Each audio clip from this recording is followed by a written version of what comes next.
Meine Frau und ich sind ganz normale Angestellte und investieren schon seit 2019 als Team in Aktien und ETFs. Und wir wollen mit Aktien bis 2036 die erste Million knacken, um einfach unabhängiger zu werden. Was heißt als Team? Das heißt, ich investiere, weil mir das Ganze Spaß macht und meine Frau freut sich, dass unser gemeinsames Geld langsam wächst. Seit über 2 Jahren zeige ich alle unsere Investments hier auf YouTube ganz öffentlich. Gemeinsam mit dir ist das Depot von 100.000 auf über 330.000 Euro gewachsen und vor kurzem gab es sogar einen Meilenstein. 100.000 Euro Buchgewinn, also reine Kursrendite plus Dividenden. Nicht übel für einen IT-Angestellten im Homeoffice, oder? Unser aktueller Stand: 319.000 Euro in Aktien und 22.000 Euro Cash, die auf die nächsten Schnäppchen warten. Also insgesamt über 340.000 Euro. Wenn wir in die größten Aktienpositionen springen, dann haben wir folgende Gewinner am Start. Ganz oben steht AMD mit 34.000 Euro und etwa 380% Kursgewinn. Danach ist Alphabet mit 28.000 Euro und 160% plus. Auf Platz 3 ist Microsoft mit 24.000 Euro und 50% Kursrendite.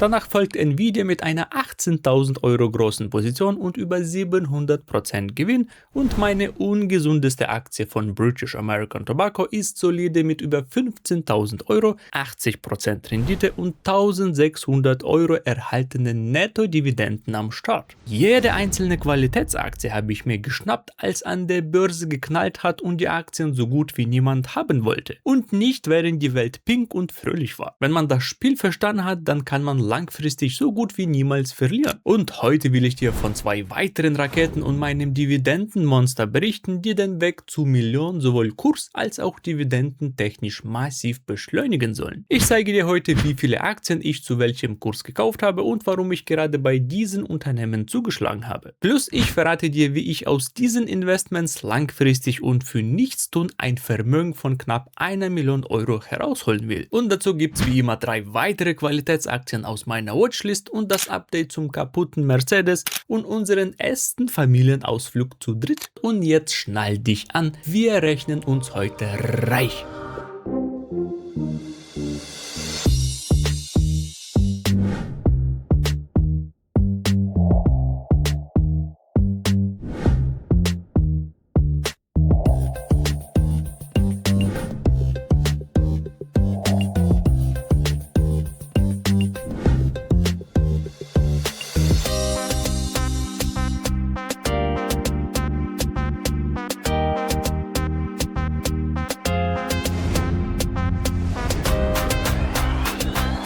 Alle meine Videos dienen ausschließlich Informations- und Bildungszwecken und sollen einfach als Motivation und Inspiration dienen. Also nicht vergessen, es ist keine Anlageberatung oder Empfehlung zum Kauf oder Verkauf. Von wem auch? Von einem normalen Büroangestellten? Bevor wir meine Investitionen analysieren, ein kurzes Update zum alten Mercedes und unseren ersten Wochenendausflug mit dem Junior. Der Termin für die Klimareparatur beim Benz steht nächste Woche fest. Und da die Klimaanlage immer noch tot ist, wäre unsere 3-stündige Autofahrt nach Thüringen bei 30 Grad und mit dem 10-monatigen Baby auf der Rückbank nicht so optimal. Daher mussten wir mit unserem Ferrari fahren. Wer mit den kleinen Babys schon mit dem Auto gereist ist, schreibt mal in die Kommentare, ob sowas normal ist. Gefühlt haben wir die halbe Wohnung in das Auto gepackt. Und das nur für 2 Übernachtungen. Aber das alles war egal, weil wir fast nach 2 Jahren ohne Urlaub einfach eine kleine Reise gebraucht haben. Ein Ferienhaus in ruhiger Lage im Thüringer Wald, Sauna, Kamin, Terrasse mit Grill, ein bisschen Fleisch und Wein, keine Laptops und Monitore und nur Natur.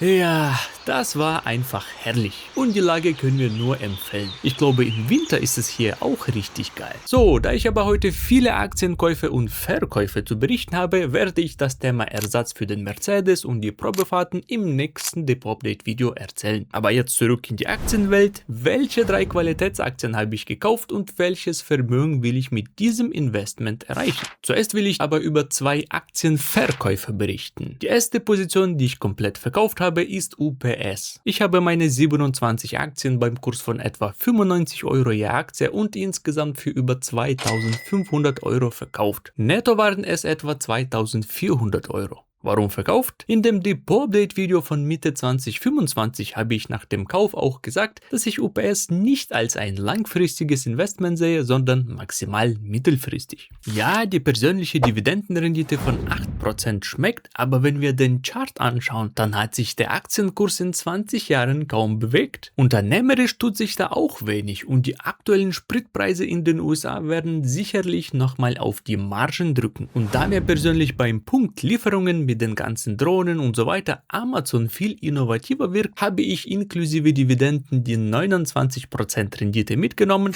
und in eine viel bessere Dividendenaktie reinvestiert. Dazu komme ich später. Und der zweite Aktienverkauf, das war Novo Nordisk. Ich habe 71 Aktien beim Kurs von etwa 37 Euro und für insgesamt 2600 Euro verkauft. Und nein, nicht weil ich an das Unternehmen nicht mehr glaube, sondern ich wollte damit nur einen Verlust realisieren, um die gezahlten Steuern von UPS zurückzuholen. Meine Steuern aus den Gewinnen wurden bereits erstattet und wenn die Kurse von Novo etwas niedriger sind, kaufe ich die Aktien für den gleichen Betrag wieder zurück. Somit habe ich quasi Steuern gespart und später gegebenenfalls mehr Novo Nordisk Aktien im Depot. Wenn du mehr Infos zum legalen Steuertrick brauchst, dann schau dir dieses Video oben rechts an. So, jetzt kommen wir zu meinen schönen Aktienkäufen. Und auf Platz 3 steht der Nachkauf der Mastercard-Aktie. Ich habe mir am 6. Juni ganz vorsichtig eine weitere Aktie für 404 Euro gekauft und meine Position auf 8,8 Anteile erweitert. Somit ist unsere Position etwa 3700 Euro groß und liegt bei plus minus 0. Dass ich Mastercard aktuell sehr sexy finde, habe ich immer wieder in den früheren Depot-Updates berichtet. Der Kurs fiel sogar auf 400 Euro runter, hat sich aber schnell erholt und ist mittlerweile wieder über 420 Euro gegangen. Ich hoffe, dass die Aktie wieder auf 400 Euro fällt, damit ich die Position auf die gewünschten 5000 Euro ausbauen könnte. Ich finde, bei Mastercard kann man langfristig wenig falsch machen, denn die Gewinne sind stabil und steigen um etwa 18% pro Jahr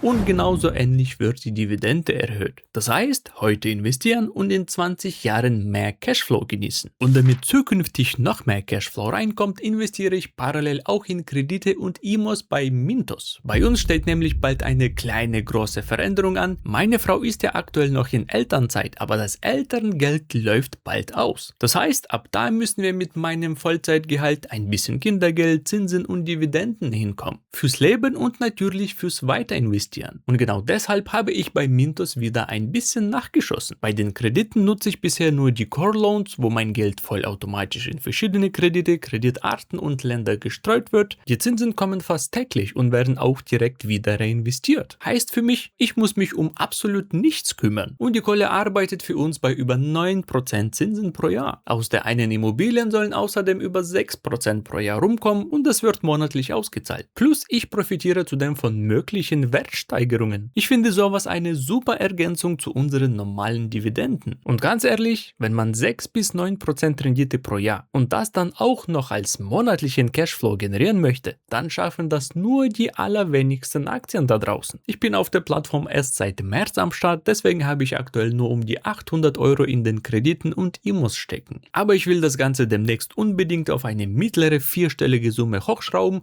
um einfach mehr passiven Cashflow aufzubauen und um die finanzielle Lücke vom Elterngeld zumindest ein bisschen zu schließen. Wenn Mintos für dich auch interessant klingt, dann check mal den Link unter dem Video aus. Mit dem tollen Promocode GOHOME bekommst du aktuell einen Bonus von bis zu 350 Euro mit dazu. So, und der zweite Nachkauf hat erstmal nichts mit Zinsen und Dividenden zu tun, sondern mit Wachstum pur. Ich habe am 28. Mai weitere 4 Palantir-Aktien für den Kurs von 114 Euro und insgesamt für 450 Euro investiert. Meine gesamte Position beläuft sich aktuell auf 17 Aktien im Wert von fast 2000 Euro, die noch bei plus minus 0 liegen. Je mehr ich Palantir fundamental analysiere, desto mehr Aktien will ich kaufen. Ich hoffe, dass der Aktienkurs noch deutlich unter 100 Euro fällt, damit ich die Position auf 5000 Euro günstiger aufstocken könnte. Ja, die Bewertung ist noch ordentlich hoch, aber das Unternehmen wächst mit 80% pro Jahr weiter und wenn ich mir die Nachrichten über neue Kunden und Partnerschaften durchlese, dann Das Potenzial ist hier enorm. Und es gibt aktuell keine vergleichbare Konkurrenz, die den Job von Palantir 1:1 übernehmen könnte. Also auch wenn du in der IT, im Marketing oder in der BI arbeitest, dann weißt du, was ein Datenchaos bedeutet und wie wichtig eine Datenauswertung ist. So, und mein dritter Aktienkauf hat wenig mit Technologie zu tun, wobei das Unternehmen ein guter Kunde von Palantir werden könnte. Es ist der deutsche Rückversicherer Münchener Rück. Wenn du auf dem Kanal ein bisschen länger dabei bist, dann weißt du ja, dass ich kein Fan von deutschen Aktien bin. Aber bei dem Kurs von unter 440 Euro konnte ich nicht widerstehen. Somit habe ich 2200 Euro aus dem UPS-Verkauf in 5 Münchener Rück-Aktien reinvestiert. Im letzten Update-Video habe ich dir auch gespoilert, dass ich die Aktie bei unter 460 Euro aktuell sehr sexy finde und bei unter 440 Euro, boah, da musste ich einfach rein. Der Aktienkurs lag beim All-Time-High bei 610 Euro. Das heißt, wir haben heute einen Sale von fast 40%. Obwohl die Gewinne im ersten Quartal explodierten und der Nettogewinn um 57% wuchs, wurde die Aktie wegen um 18% fallendem Prämienvolumen ordentlich bestraft. Ja, und wenn ein Qualitätsunternehmen bestraft wird, das ist ja top. So können wir die Aktien günstiger erwerben und in das langfristige Depot packen. Also einer der größten Rückversicherer weltweit, das mit über 14% pro Jahr wächst, aktuell mehr als 5% pro Jahr an Dividenden zahlt, seine Dividenden seit 32 Jahren nicht gesenkt hat, aber in den letzten 5 Jahren die Dividenden sogar um mehr als 20% pro Jahr gesteigert hat und laut Prognosen weiter steigen sollte, plus Aktien bis 2,2 Milliarden Euro zurückkauft. Also wenn das alles nicht auf ein Qualitätsunternehmen hindeutet, dann habe ich von Aktien keine Ahnung. Ich hoffe, der Kurs bleibt länger unten, damit ich die Position auf 5000 Euro ausbauen könnte. Und jetzt noch eine kleine Portion Motivation zum Schluss. Wenn ich in meine Palantir und Mastercard Positionen ab jetzt keinen Cent mehr investiere und die Positionen einfach bei insgesamt 6000 Euro belasse und die Unternehmen durchschnittlich um 18% pro Jahr wachsen, dann könnten allein diese 2 Investments kurz vor meiner Rente auf über 800.000 Euro wachsen. Natürlich ist es nur eine Schätzung und die Renditen sind nicht garantiert, aber solange diese Unternehmen stark wachsen, werden die Aktienkurse den Gewinnen folgen. Und wie versprochen, hier sind noch die 3 Qualitätsaktien, die ich aktuell zum Aufstocken beobachte. Und nicht vergessen, das sind nur meine persönlichen Wunschkurse und keine Anleitung, wie du es machen sollst. Erstens, ServiceNow finde ich wieder ziemlich sexy, unter 90 Euro wird nachgekauft. Zweitens, Meta will unbedingt bei unter 470 Euro nachkaufen. Und drittens, Netflix, bei unter 65 Euro steige ich hier großzügig ein. Wenn dir dieses Video gefallen hat und du dieses schnelle Format über meine Investitionen gut findest, dann schreib es mir unbedingt in die Kommentare. Mich würde brennend interessieren, hast du die Aktie von heute auch im Depot oder setzt du auf die Konkurrenz? Lass mir ein Like da und vergiss das Abo nicht, um unsere Reise zu Millionen nicht zu verpassen. Danke dir fürs Zuschauen und deinen Support. Hier findest du noch 2 weitere Videos, die perfekt zu deiner Strategie passen könnten. Wir sehen uns im nächsten Video. Ciao, Kakao.